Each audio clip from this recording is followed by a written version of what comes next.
Le Safagri qui, il y a 45 jours, a figuré nulle part, c'était seulement un concept, compte tenu de l'engagement du gouvernement tchadien, du peuple tchadien, de son Excellence M. Idriss Déby Itno, président de la République, chef du gouvernement, chef de l'État, et le SILS, nous avons pratiquement réalisé l'inimaginable. Nous avons cru à cette idée, nous avons cru à notre capacité, si vous voulez, de mobiliser, en commençant par le Tchad. Le Tchad et le SILS se sont organisés. Il y a quelques partenaires techniques et financiers qui se sont jetés, si vous voulez, dans la mare. Donc, mon impression, mes sentiments, c'est d'une immense fierté pour qu'en si peu de temps, le gouvernement tchadien et le SILS puissent mettre sur pied avec les quelques partenaires qui nous ont accompagnés un événement de telle importance, de telle magnitude.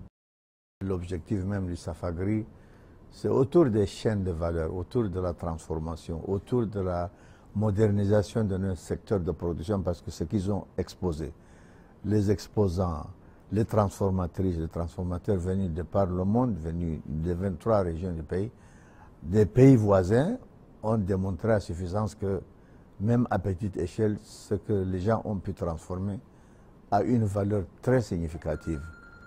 Donc, le Safagri nous permet de prendre les connaissances, les enseignements que nous avons vécus. Ces enseignements vont nous permettre de mettre sur pied, si vous voulez, tous ces enseignements sur réservoir et dire Salon Safagri, première édition. Nous allons vers Salon Safagri, deuxième édition.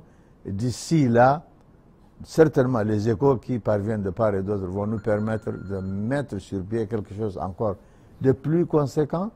Et en définitive, c'est-à-dire, ayant constaté ce que les productrices, les transformatrices ont pu faire à petite échelle, quand nous parlons de la modernisation de nos secteurs de production, c'est-à-dire on va rendre à l'échelle ce qui est déjà connu, c'est la mise en œuvre si vous voulez, des systèmes de production, la modernisation des inputs, des intrants, les technologies, la science, n'est-ce pas, le climat institutionnel pour permettre à tout ce monde-là, au secteur privé, de prendre les choses, si vous voulez, en main, et de permettre à ce que nous produisons, nous transformons, c'est la valeur ajoutée, c'est la création de richesses et de l'emploi.